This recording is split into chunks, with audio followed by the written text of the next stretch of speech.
light? More light. Okay, more lights.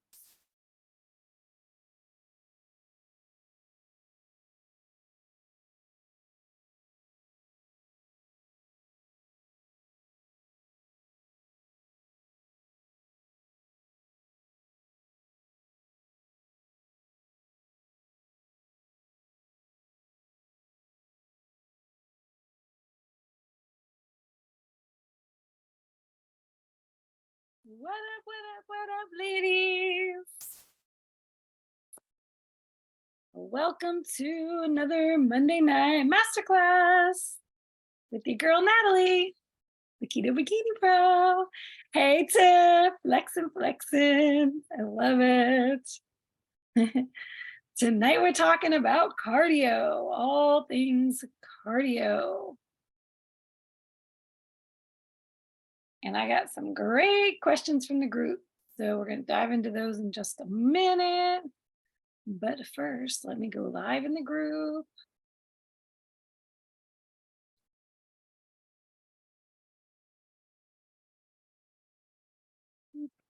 Boop.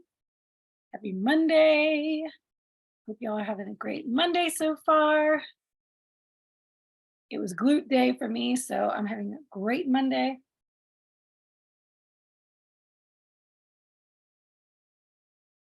And I got to see Patty's smiling face on our call today, which was a highlight.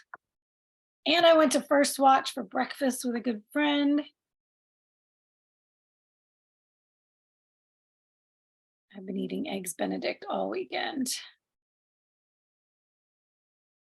It's one of my favorite meals when I go out to breakfast or brunch. So Monday is looking good over here. And I just got a new training plan from my coach. So I'm super excited. In case y'all didn't know, I have a coach too. I truly believe all coaches should have coaches. All people who want to level up and go to the next level on anything you're doing should have a coach. So that being said, all right, let me dive in and see comment section on the live. Make sure I can see the comments. Awesome. Okay, I'm watching it there. Yay, we are live in the group.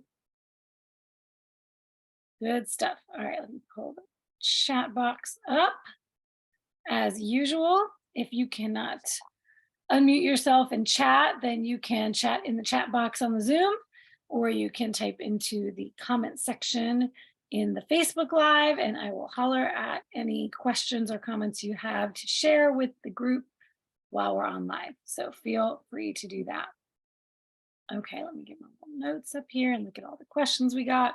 So many good things. The biggest questions, of course, are all around using cardio for fat loss. How much? How frequently? How do you know if you're doing too much? What type of cardio? All those good things. So tonight we're going to talk about, should you even be doing cardio? Is it necessary? What kind of cardio should you be doing? Are you doing too much cardio? When is cardio appropriate? And when should you back off? And I got some great specific questions too that I will answer. We have questions about doing weighted cardio or adding a weight vest or ankle weights to your cardio activity to increase the resistance. We have questions about cardio as a warm-up. How much should you do to warm up with? Is it good or bad to do cardio when your stress levels are high? How do you find a base level so you know you're being effective when you're increasing cardio for fat loss or for a cut? Should you do less cardio and more strength training when you're over 40? How do you know when you're doing too much cardio? Should we worry about cortisol? Are 3 CrossFit WODs a week enough for heart health? And then discuss intensity levels with HIIT and LISS and benefits of cardio. What is the best cardio for fat loss? And then questions about heart rate. and level of exertion, percentages of heart rate, and then also about the 150 minutes of cardio per week that is recommended. What do I think about that number? So, all right, without further ado, if you have any questions that were not listed in those questions I'll be answering tonight, drop them in the chat and I'll make sure I get to them as well. But let's dive in. Okay, intro. Let's always, as I always preface at the beginning of my master classes, context is king with everything. So all of these questions that I saw are all, the answer is always going to be, it depends. What is best for you will not be the same as what will be best for someone else. So there is no perfect cardio for fat loss, and you should all be doing this type of cardio for fat loss, and you should all be doing this much of it. So I'll get into all the nitty gritty on all of these, and then you, being the CEO of your body and your journey and owning your journey, get to take this information in your own context and then apply it to where you are for what seems like it will be the best fit for you. So as always, I encourage you to consider your goals. What is your goal with this cardio? As you're asking these questions, what are you trying to achieve by adding ankle weights or adding a backpack with weights or something to your cardio activity? Why are you doing that? What are you seeking to do with that? Why do you think that will help? What does your lifestyle and your calendar and your week-to-week schedule look like? What do you enjoy doing? You got to consider all those things. Consider your health status. Consider your fitness ability. That is a huge one. Your current fitness level. What can you handle? What is going to be too much for one person might not be enough for another person based on their level of fitness and their health status. So first things first, is cardio necessary for fat loss? Do you have to do cardio for fat loss? No. The answer is unequivocally no. You can achieve all your fat loss goals without doing any cardio. Now, does that mean you shouldn't do any cardio? It's absolutely not necessary, but it sure can help you get to where you're going. You can lose fat entirely using nutrition. However, there are some limitations there. We don't want to just keep eating less and less and less and less. So in the bodybuilding space, I'm going to share in a minute how bodybuilders use cardio, why we use it that way, and what we do to basically continue losing body fat at an insane level to get to where we need to get to for stage. We do that mainly so that we don't have to just end up eating nothing. We want to be able to still have some food. And so at some point, we have to drive our caloric deficit even more, and we use cardio for that purpose.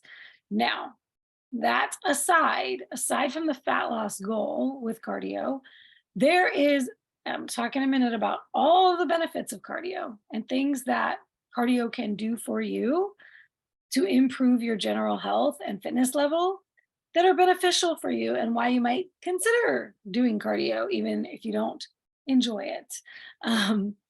So is it necessary for fat loss? No, you can lose body fat, all the body fat you want, without cardio. Keto actually makes it even easier to do that. I know that as an athlete, I am doing a lot less cardio than my brothers and sisters that are eating a lot of carbs and doing the low fat lifestyle and way of cutting or way of losing body fat. I would choose high fat, low carb, and less cardio all day long before I would choose low fat and high carb and have to do a lot more cardio. It's one of the reasons I chose keto for my first competition prep. How does keto make it easier? Well, it's easier to be in a calorie deficit on keto because you're just not as hungry. It's just a more satiating way of eating and living. So you're not hangry, you're not getting those blood sugar spikes and drops where now you're moody and irritable and you're like, somebody better give me food right now. You don't have to eat every 2 to 3 hours. These are all, I should do a whole masterclass on why choose keto for a bodybuilding or a fat loss phase. But you probably all know that if you're on keto already. All of the beautiful benefits of keto, the brain clarity and the lack of hunger, and much easier to deal with cravings if you get them at all, and all of that. So those are all ways that keto just makes it easier to be in a deficit from your nutrition. So once again, the reason we use cardio in bodybuilding is to drive that deficit deeper. So if you don't need to drive the deficit deeper than you are doing with your macro manipulation, you can handle the deficit just with your nutrition, then you don't have to add cardio in, and you don't have to add as much or as frequent. So that's a beauty of being keto, less cardio. Okay, now, is cardio necessary for health and fitness, right? We hear, and somebody mentioned the recommendation of doing 150 minutes of cardio a week for, actually, let me quote that accurately. That is the Department of Health and Human Services. Recommends that most adults get at least 150 minutes a week of moderate aerobic activity or 75 minutes a week of vigorous aerobic activity. We will get back to that in a minute. What is aerobic? And does that mean you're running, you're sprinting, you're jogging, or could you do that with resistance training? Maybe my smile gives that away. Okay, so yes, I would say cardio is necessary or important for health and fitness. But as I just said, that doesn't mean you have to run, sprint, jog. You don't have to do typical what you think of as cardio activities. Cardio is a lot more than what you think it is. So what is cardio? You know, I always like to define our terms. What is cardio? Cardio is any activity that gets your heart rate up above a basic level. So let's say you may hear 50% of your maximum heart rate, above 50% of your maximum heart rate. And we'll talk about that in a minute. I'm not a big numbers person. As I always tell you, you know, a lot of these numbers we hear are arbitrary. I don't chase numbers, but we will talk about metrics and what is helpful metrics to track and be aware of. I don't think you should live and die by these numbers, but it's helpful to know the numbers. So we'll talk about what is your max heart rate and estimating that and tracking that and whatnot in a minute. But basically, any activity that's going to give your body the signal that you are doing exercise activity, not non-exercise activity. Let's step back for a minute because most of the questions were around using cardio for fat loss, and we're all interested in fat loss. So for fat loss, what do we need? We need a caloric deficit. Regardless of what you've heard, hormones are king. Yes, hormones play a role. I've talked about that on other masterclasses. But at the end of the day, it's going to come down to energy in, energy out, or as you've heard, calories in, calories out. Hate to be the bearer of bad news, but you do need to burn more energy, burn through more energy, use more energy than you're taking in order for your body to receive the signal that it needs to tap into its stored body fat and use that as energy because you're not getting enough energy from your nutrition, from what you're taking in. So for that to happen, we need to drive a caloric deficit, which means we need to, generally we do that by taking in less and moving more, right? The eat less, move more. It's not that simple. For those of you who understand macros, this is why we do high protein and we cut back on carbs and or fats. And at some point, cut down the fats after we've adapted to keto, because those are our fuel calories. Those are the calories. Those are the macros that are providing energy for the body. Protein is not energy. It's building blocks. It's amino acids. It builds the body. So we understand that when we're eating more protein and less fuel calories, less carbs and fats, now the body is being asked to tap into the fat stores, pull from the fat stores for energy. So to do that, we have to eat less, move more, eat less fuel, take in less fuel, take in less energy, and use more energy during the day. We can do that in a couple of different ways, two main ways. There's more than this. There's thermic effective food, where our food is we're actually burning calories when our digestive system just has to break down the food. But for the most part, we have two main reasons. We have two main ways. We have non-exercise activity thermogenesis, NEAT for short, and we have exercise activity thermogenesis, EAT NEAT and EAT. So when we are, NEAT is anything. NEAT is me moving my hands while I'm on this call and speaking. That's all creating NEAT energy. It's the non-exercise activity or non-exercise energy. I'm burning calories just living, just speaking, just moving my hands, fidgeting, fixing my hair. All the things we do throughout the day would count as NEAT. When we get our heart rate up, we are signaling to the body that we're doing more than our typical day-to-day non-exercise activities. Now we're in exercise activity. And that's what they mean by getting your heart rate up to that 50% or more of your max. That's just where your body now switches from, oh, this is regular activity to no, now this is exercise activity. So if we define cardio that way, then any activity that gets your heart rate up to that level is cardio. It's eliciting a cardio response. So that includes most resistance training. So here's a way to look at that. Next time you have a hard leg day, look at your heart rate. If you wear a wearable, I looked at mine today during my leg day. My heart rate gets up there on my leg days. Certain strength training days are going to be, or workouts are going to be a little more cardiovascular, are going to require more from your cardiovascular system than others. So, and it's all about heart rate. So there are a lot of things, sometimes even your leisure activities, the activities you enjoy that you wouldn't consider exercise, your body may start to see as exercise if your heart rate gets up. And then as you get really good at those things, your heart rate is going to come down when you're doing the same activities. That is actually a beautiful example of you improving your fitness capacity or your fitness ability or your fitness level. If let's say you love swimming and you just swim for fun and you're not doing it for cardio exercise, but you love to go swimming, and you notice that when you first started swimming, your heart rate got up really high. And now the same level of activity for the same duration, when you go for your swim, your heart rate doesn't get up as high. That is an improvement. That shows that you're improving your cardiovascular capacity. So that's beautiful. So that's one of the reasons why I like cardio. So let's talk a little bit about benefits of cardio. And for those of you who've known me for a while, you might be like, what? You just said you like cardio? Because I joke a lot of the time that I avoid cardio at all costs. And if I have the choice, I'm not going to do it. And this is very true. I actually did not do most of the cardio that my coach assigned for me on my last prep, and I still got to leaner levels than I've ever been on stage. And I did a lot less cardio than he thought I was doing. So keep that between us. All right, let's talk about the benefits. So benefits of cardio: stamina and endurance. It's going to build your stamina and build your endurance.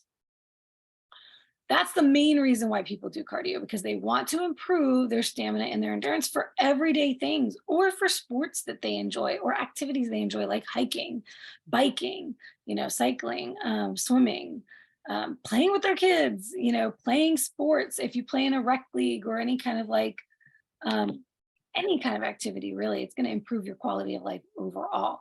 The other huge benefit with cardio, and this is when you expand your vision of what you see cardio as beyond the typical cardio exercises you're thinking of, but you improve skills for optimal health and lifestyle, like balance, coordination, agility, speed, lung capacity.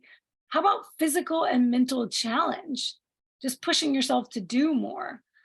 And mental health. Oh my gosh, how many of you go for a walk and that's your mental health? But that is cardio activity, unless it's really a saunter kind of a walk.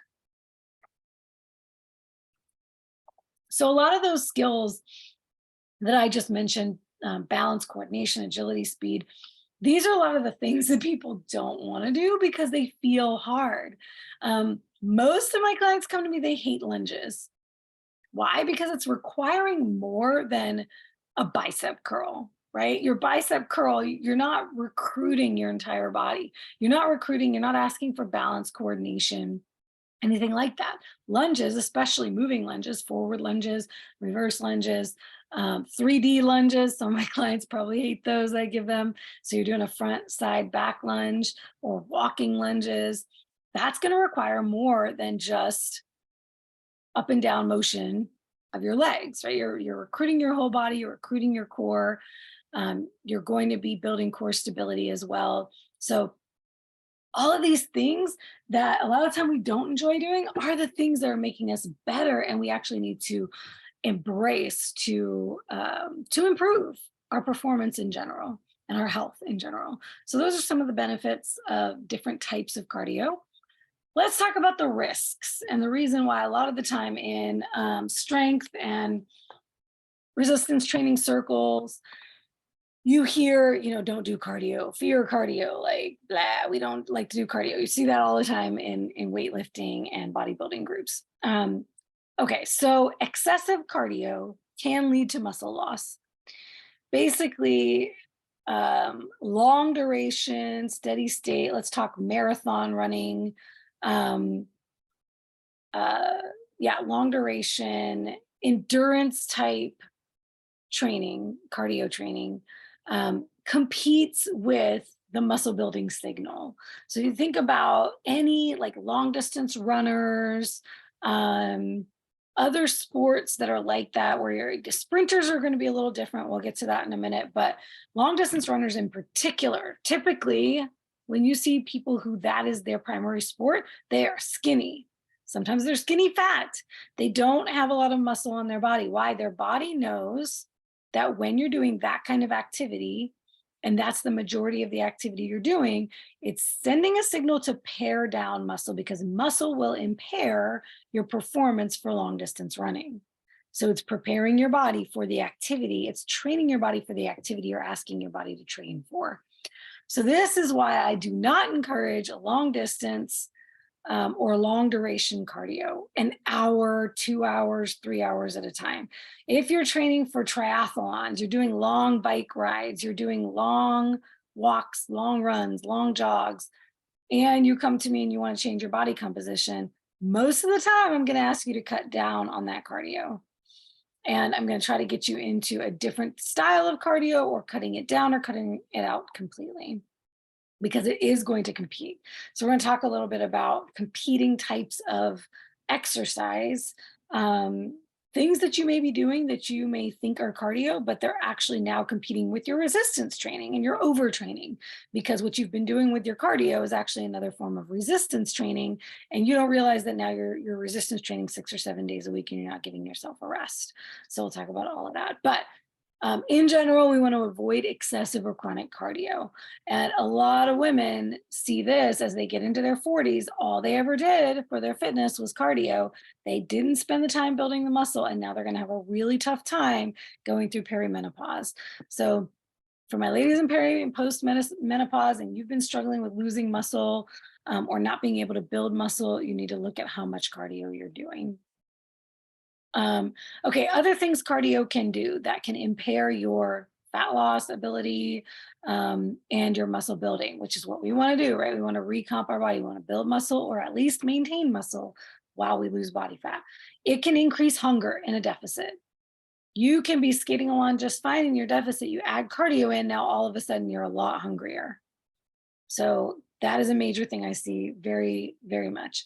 It can also negatively impact your recovery. It can make it to where you're overtaxing your body, overtraining your body, and you're not able to properly recover, which means you're going to struggle with muscle building. So we want to do enough cardio to elicit, maybe drive us deeper into a deficit, elicit the change that we want to see, but not so much that we're overdoing it. I got some comments in the Facebook. What if you do them occasionally? I think you're talking about marathons. I run 5Ks and 10Ks a couple times a year. Typically when I train for them, I do interval running. We will definitely talk about interval training. If you're just doing them a couple of times a year and you're not doing like half marathons and marathons, those are a lot longer. So 5K, no problem. Most people can train for a 5K in a shorter period of time, you're not going to be training all year long for a 5K or even probably a 10K. I imagine that you give yourself maybe a couple of months beforehand to focus on that. But we'll definitely talk about how to structure cardio with strength training to get the benefits of both, but particularly to maintain that muscle and lose body fat. So I'll touch on that a little bit more. But generally, I'm talking about like half marathons and marathons are going to be more of the chronic long duration cardio. All right, let's go up to, okay, different types of cardio. Let's talk about that. So HIIT versus LISS is typically what we're talking about when we talk about different types of cardio. HIIT is high intensity interval training. LISS stands for low impact or low intensity steady state.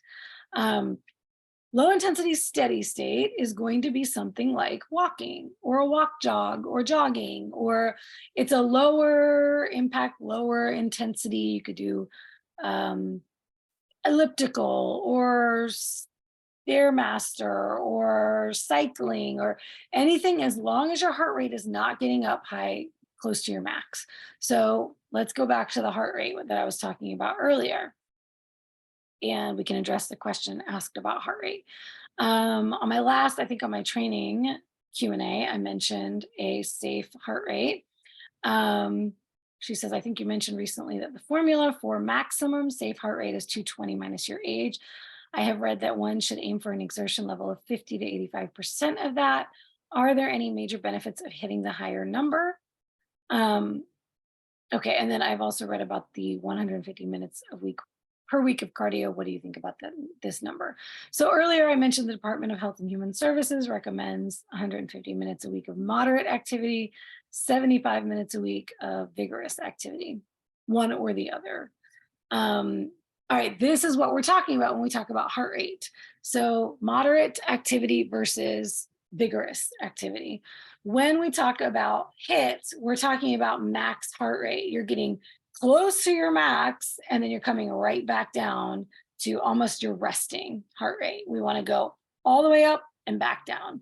We want a drastic shift in your heart rate for HIIT. And true HIIT training, most people are not doing right. There is interval work. You can do interval work that is not HIIT. So even though it's interval training, it may not be high intensity interval training. True HIIT training is going to get your heart rate up to that max and back down to the low again and again. And it's based on heart rate. You're going to take as long as you need to get back down to your low before you go for that high again. And then your high is you're going max effort all out.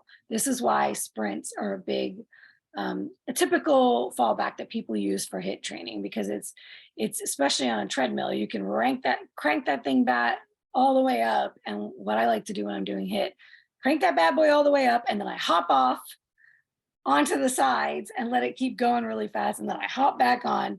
Don't try this at home. That's for advanced.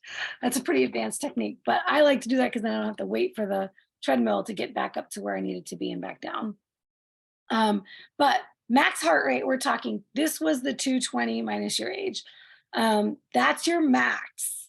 That's not like where you should be training consistently.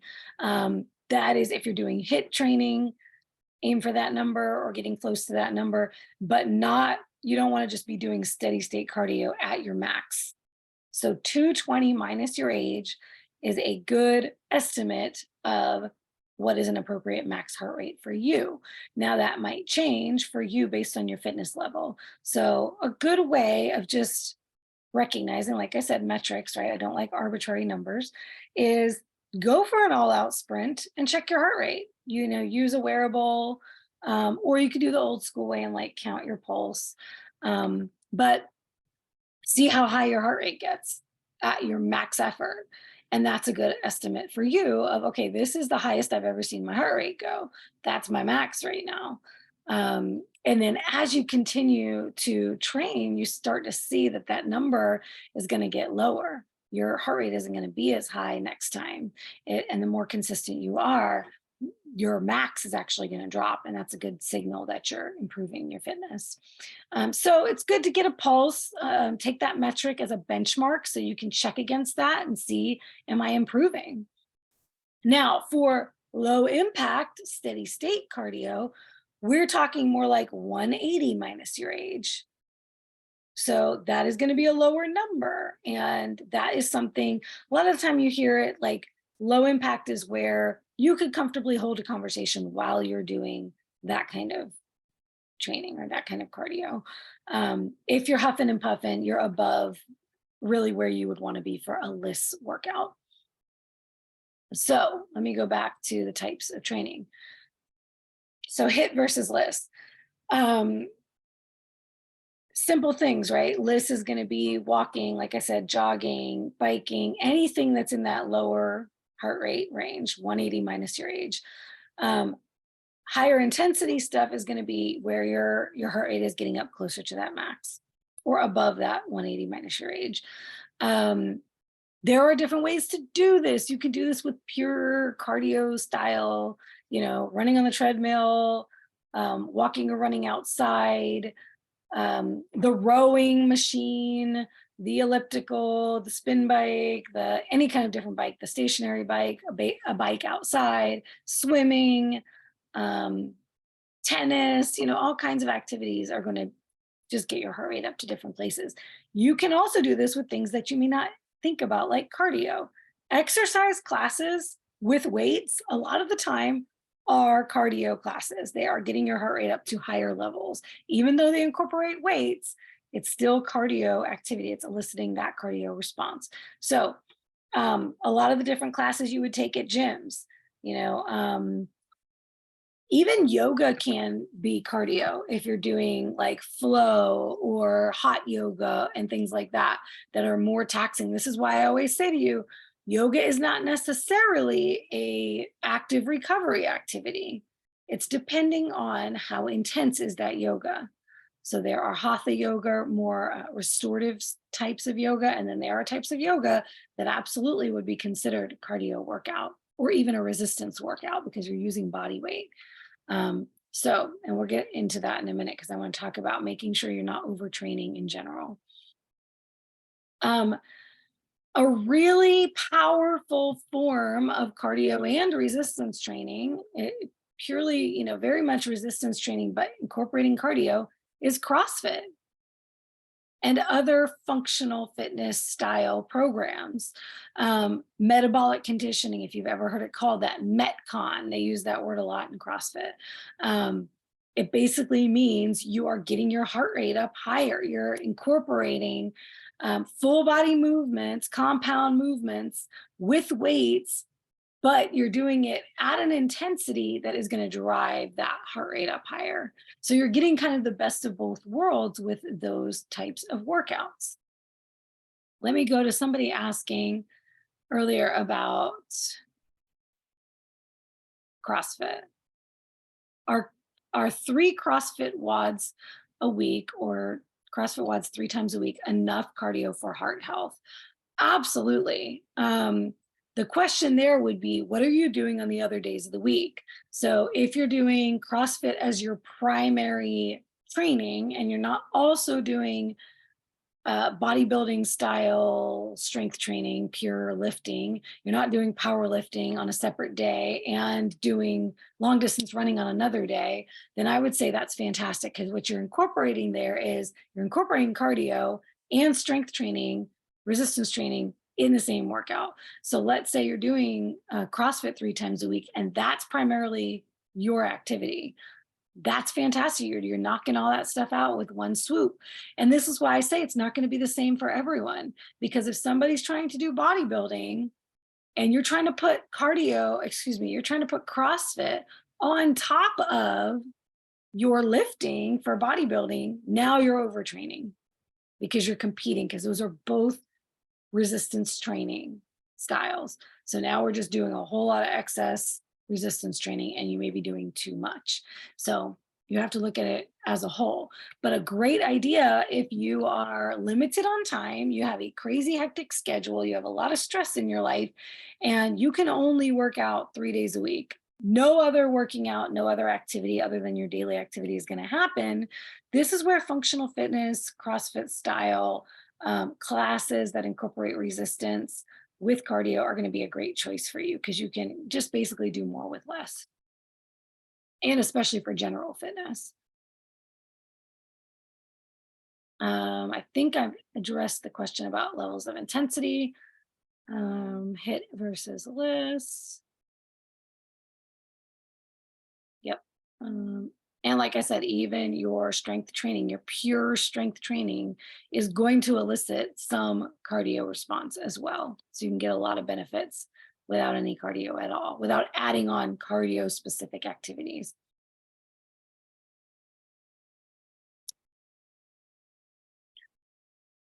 Okay, let me check Facebook, see if we have any other questions or comments. Okay, yay, yes, Shayna said that's what she does. She doesn't train all year for her runs. It's so fun. I get a rush from the hit on the treadmill and jumping off to the side. Yeah. And that's the other thing too. She loves it, right? Like, I've had people who are long distance marathon runners, but they came to me to embrace body transformation. And so for a period of time, I was like, okay, the first question I asked, how much can I cut down your cardio? Because I still want you to be happy and enjoy life. And when it is a mental benefit for you, I don't want to take it away entirely, so we can work on that. But what you don't want to do is be prepping for a marathon at the same time that you're trying to build muscle primarily. So you kind of have to pick your main goal there. And then work that into, seasons of your year, seasons of your life. What is my main goal right now? All right, let's talk about how bodybuilders use cardio. All right, so typically, unlike functional fitness, CrossFit, other kinds of sports, bodybuilders do resistance training, strength training, weight training, whatever you want to call it. All those are all the same thing, separately from our cardio. Typically, our resistance training is going to be pure hypertrophy training. We're training for muscle building, so we're training with weights within a certain rep range, sets and reps.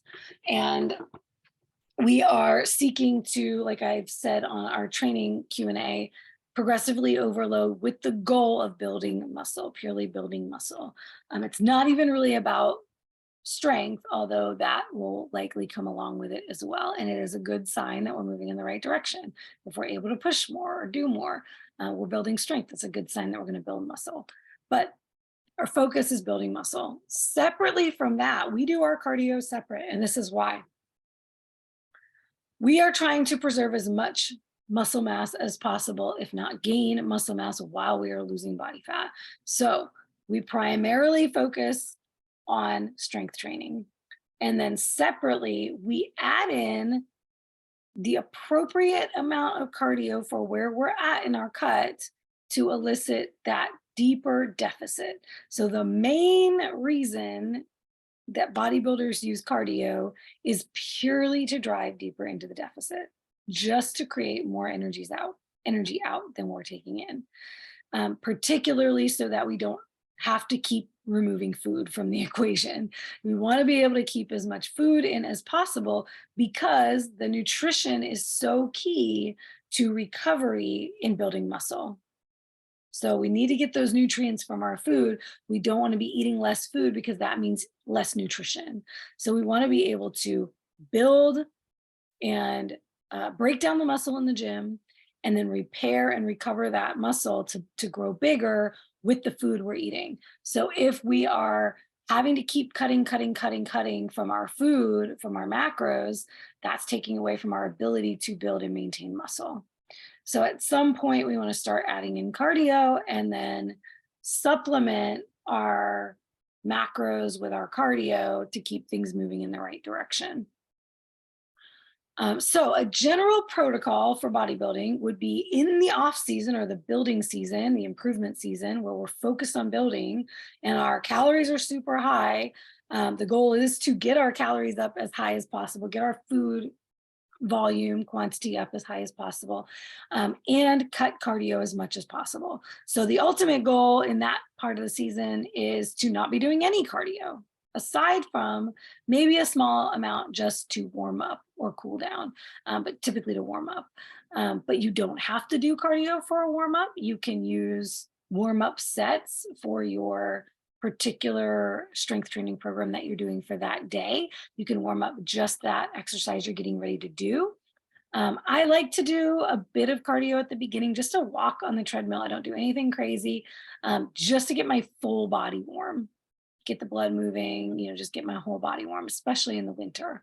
Sometimes I will go to the sauna before a workout for 5 or 10 minutes. I do cardio for maybe 5 to 10 minutes before a workout. So not a lot. We don't want to pre-exhaust. And somebody asked that question. I do 5 minutes before a workout. Is that enough? If you're using it just for a warm-up, that's plenty. 5 to 10 minutes is usually what I do. And that's all I do in my full off season or my building season. I'm only doing it as a warm-up. Or if mental health wise, I just want to go out for a walk, and then I try to make it as leisurely as possible so that my body doesn't perceive it as more exercise activity thermogenesis. I want my body to see that as neat, non-exercise activity thermogenesis. So getting back to the protocol that bodybuilders use, typically we'll do no cardio or very, very minimal in the off season. And then as we enter our cut or our prep for show or for stage, we start out with our calories, our food as high as possible. Cardio practically non-existent. And then the first thing we would do before we start adding in cardio is increase NEAT. So the non-exercise activity I talked about. So this might just mean getting more steps in your day, starting to track your steps and recognizing, oh, I don't move much throughout the day.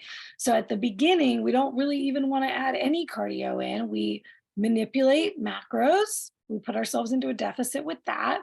And then we work through that first with macros. And then we look at, okay, how much activity am I doing? Do I need to increase my activity without pure cardio type of activity?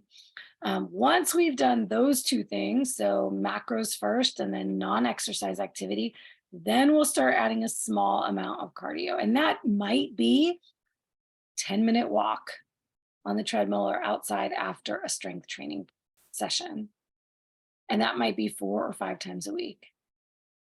That's how I think I did it with my coach this year. We started out with like 11 minutes, such a random number, but 11 minutes after each strength training session. And I had 5 days a week that I was doing strength training. So I was doing 55 minutes a week when we first put the cardio in. And we didn't do that until we were a couple months at least into my cut.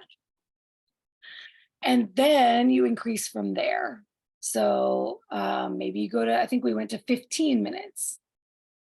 And so these are also not like, now all of a sudden 3 days a week I'm doing 30 minutes, or 3 days a week I'm doing 45 minutes. It's small increments, multiple times a week. We just added it, tacked it onto the end of my strength training. You can do this in different ways though. If you really enjoy walking outside and you want to go at a higher intensity than just a leisurely walk, then you could say, okay, I'm strength training 4 days a week and I've been in a deficit with my food and now I'm getting into a stall and I don't want to cut my food anymore. Well, I'll just add in 2 30-minute walks outside on my non-training days. You could do it that way. And that's another way that some bodybuilders do it. Is adding cardio on the days they're not training. A lot of competitive bodybuilders though are training 5 or 6 days a week. So there's not a lot of time on days that we're not training because we need 1 full rest day a week where we're not doing any exercise activity. So at one point my coach cracked down on me because I really do love getting outside and walking around the lake in the spring and summer. And my recovery was suffering. And so he said, nope, you got to sit your butt on the couch for a day Don't even go outside for your outdoor walk. So when you're training intensely, you need to let your body rest. So you got to have at least one of those days. So don't do so much cardio that you're not having a day where you don't have any exercise activity. So that kind of touches on the question about how much is too much, but I'll also get into that. Let's see, we might have some more comments here. Comments. Okay, cool. Okay, caught up in comments. Good. All right. Let's see. All right, so that's perfect. The next question is how much? How much is too much? So this is very individual to the person. You have to consider your goals and your current fitness level and your health status. But a really important thing to do to know whether you're doing too much or not is to track your metrics for cardio, just like you would anything else. On the training masterclass, I encourage you to track your weights that you're lifting, track your workouts, track how many reps and how many sets and how much weight you're pushing, so that each time you get into the gym, you know, am I stronger this week or am I weaker this week? Or, you know, is my strength improving? That will give you a sense of whether you're overtraining and if you're under recovered or undernourished. All of those things are biomarkers to help you figure that out. So the same thing with your cardio, track your duration. A common question I will ask clients when I'm programming their training is, how much cardio are you doing? And a lot of the time I get answers like, oh, I walk or I run 3 miles every few days. Or I'm like, okay, how many days a week? How long does it take you to do that? And a lot of the time they're not tracking their duration. They'll just say, oh, it's just 3 miles. Well, how much is that? Is it taking you 45 minutes to do that? Is it taking you 30 minutes? Is it taking you an hour? Like, I want to know numbers, how many minutes a week, so we can calculate over the week how much cardio you're doing. So track those things. You can also track your heart rate, as I mentioned earlier, to kind of benchmark your progress. If you notice that your performance is taking a hit, whether it's in your strength training, whether you're in CrossFit and it's your performance in your CrossFit classes or with a particular sport, or with your cardio, you know, you just realize that you're getting winded easier and it's just harder for you to do what you're doing. You may be overtraining, you may be doing too much cardio. So think about it like that. If you're starving, you might be doing too much cardio, driving that hunger signal.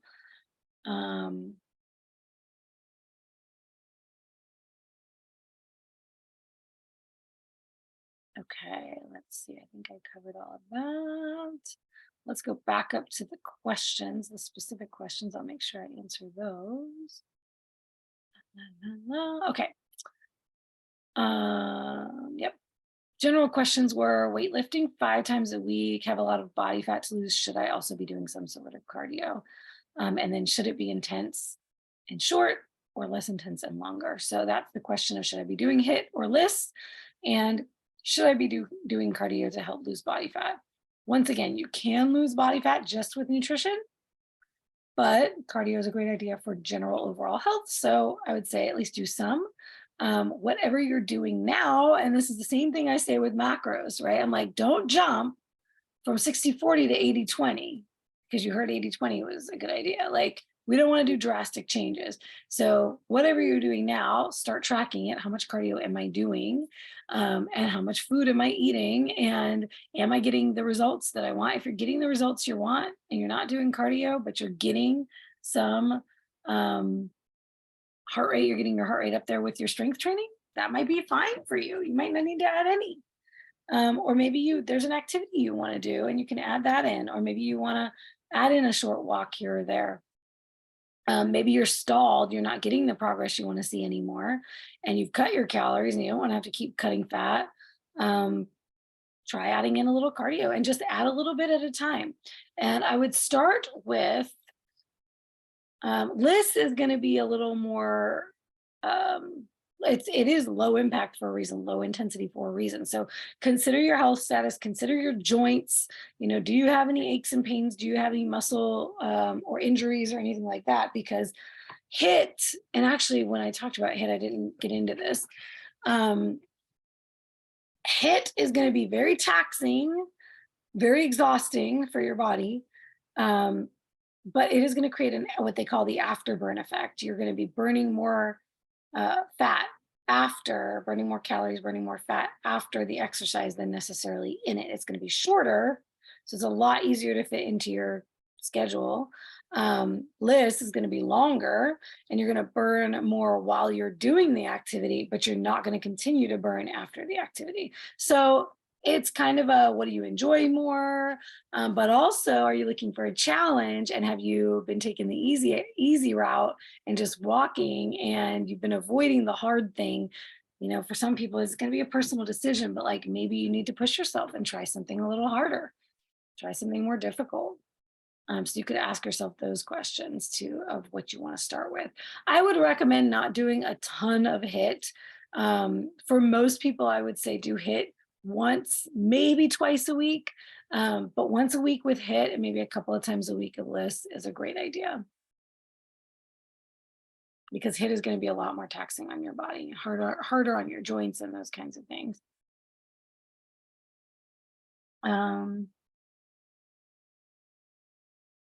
I had a couple of questions about adding weight to your cardio activities.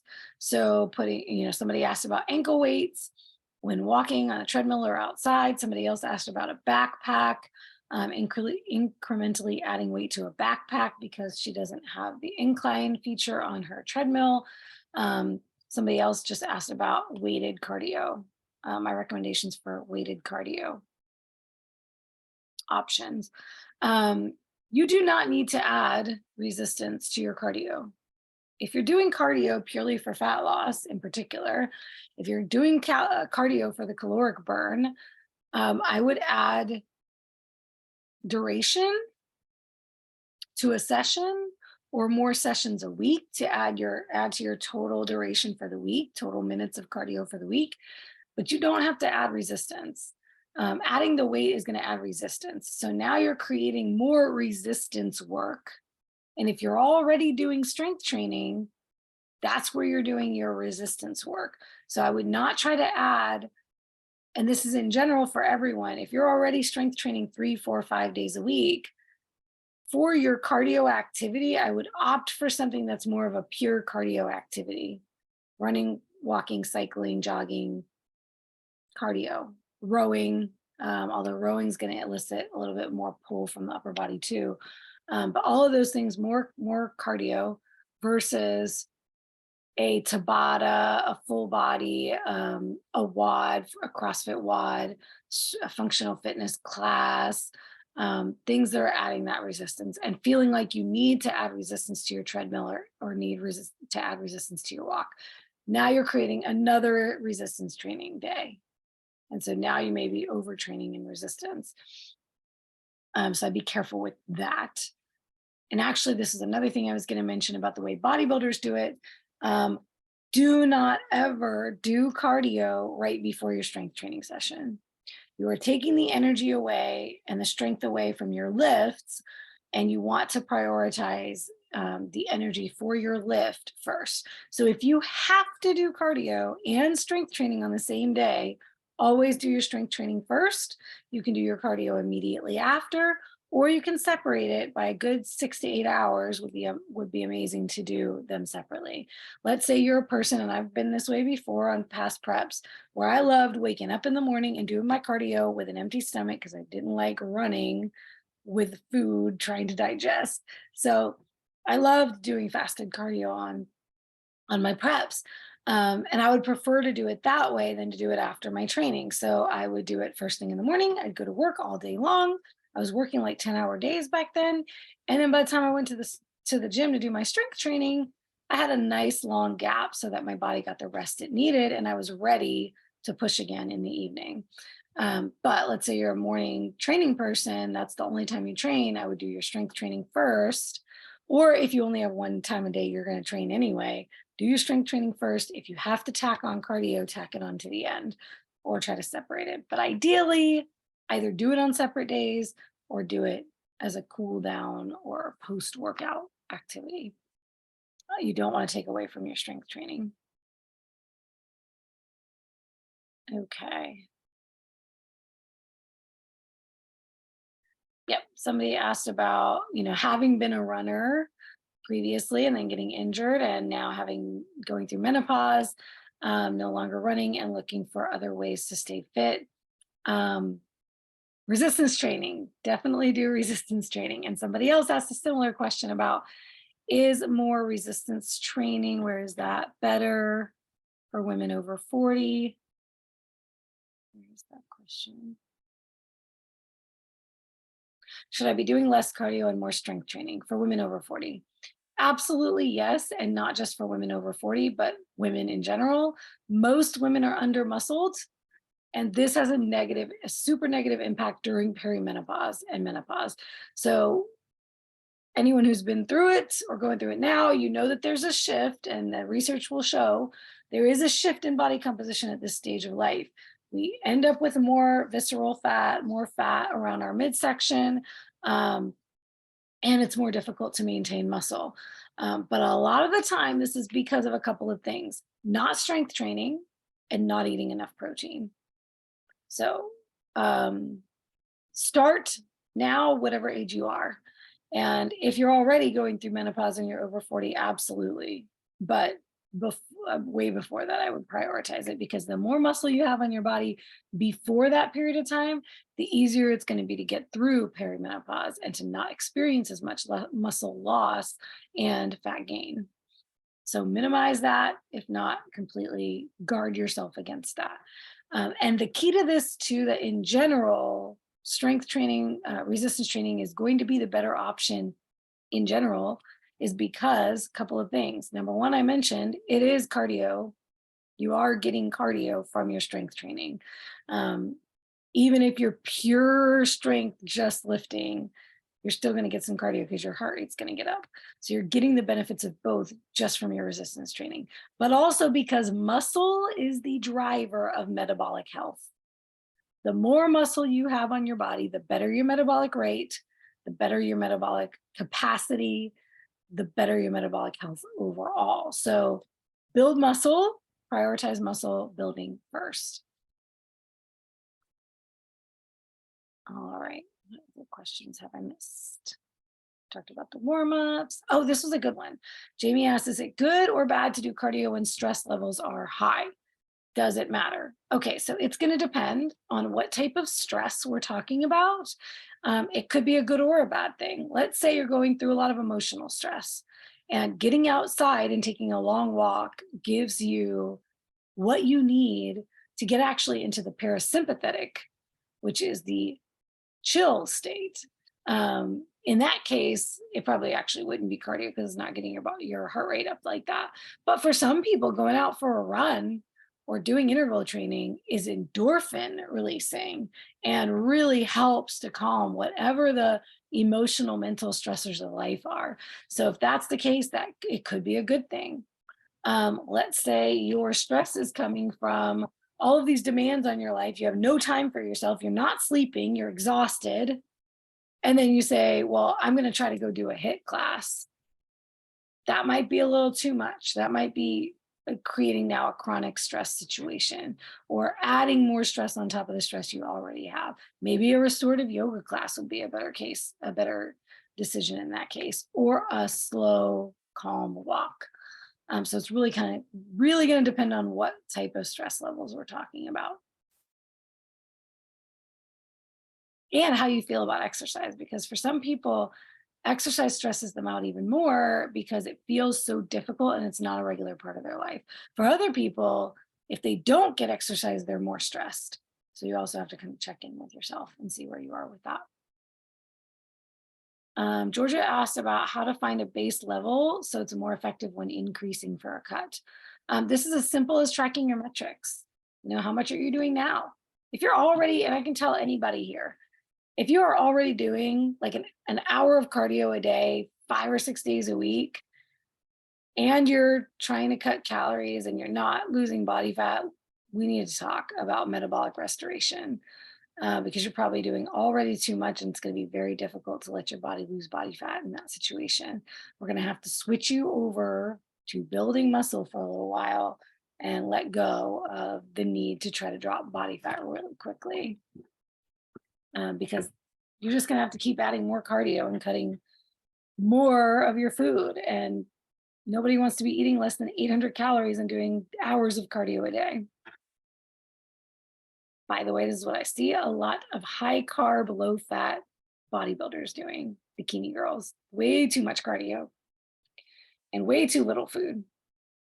And they're screwing up their hormones, their metabolism, everything, their mental health. We talked about how to know when you're doing too much cardio. We talked about CrossFit. We talked about levels of intensity. We talked about fat loss. We talked about heart rate. We talked about ankle weights. For the cardio avoider, please suggest more efficient cardio options that are short in time but gives you the best results. That is going to be HIIT, 100%. You're going to get a lot more bang for your buck with HIIT. So if you're short on time, HIIT is going to be your friend. You don't want to be doing it too much. I wouldn't be doing HIIT every day, but like I said, once or twice a week, start with that. Super efficient. It's going to give you that afterburn.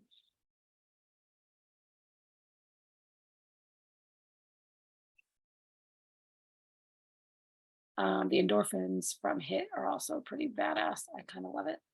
All right, so quick top 3 tips, pro tips from me for incorporating cardio. Number 1, prioritize strength and muscle building training that's going to elicit that muscle building signal. This is going to be your strength resistance training. This can be body weight, this can be bands, this can be weights, this can be powerlifting, strength ranges, or hypertrophy ranges, which is bodybuilding. This can even be CrossFit or any kind of functional fitness that's incorporating both resistance training and cardio, but prioritize strength training, period. Second, number 2, daily movement and activity. So like I said, first things first, before we start adding in HIIT and LISS and structured cardio sessions, increase your NEAT first. How many steps are you getting in a day? How active are you during the day? Are you sitting at a desk all day? Could you set an alarm on your phone to get up and take a walk around the office once an hour? Those kinds of things. Another thing I recommend to a lot of clients that I love to do is get up in the morning.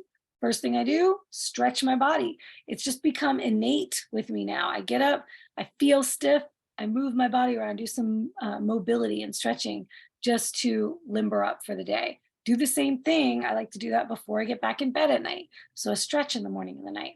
Other things that just increase your daily activity. So daily movement, daily activity before structured cardio. And then finally, when you are ready to add in some cardio, you want to look at doing HIIT.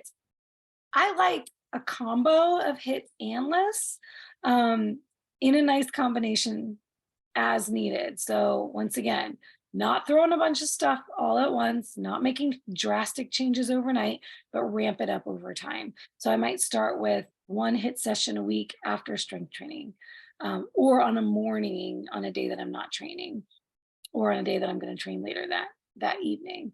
And then maybe once or twice a week, a LISS walk outside. That would be my preferred way of starting adding in cardio. Unless my coach is specifically telling me how he wants me to do it, and then I'll follow that. But slowly adding things in, keeping track of what I'm doing, and then adding a little bit more if and when I need to, and titrating that with my macros and saying, okay, if I want to drive fat loss a little bit faster, I'm either going to have to cut my fat macro, or I can add a little bit more cardio. Which one would I rather do right now? A lot of the time I leave that in my clients' hands. How are you feeling? How are you recovering? Mentally, where are you at? Can you handle less food? Are you feeling full? Are you feeling satiated most of the time? If they're already hungry, I usually don't want to add cardio in. So we're going to look at things like that. How are they feeling about how much food they're getting in a day, and what would be more comfortable for them, cutting a little bit back on their fat or adding a little bit more cardio. Does anyone have any specific questions they'd like me to answer around cardio that may not have been answered tonight?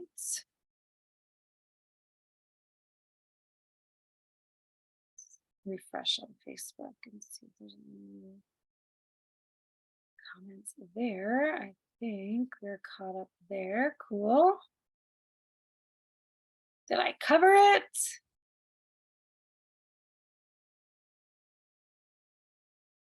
Mm.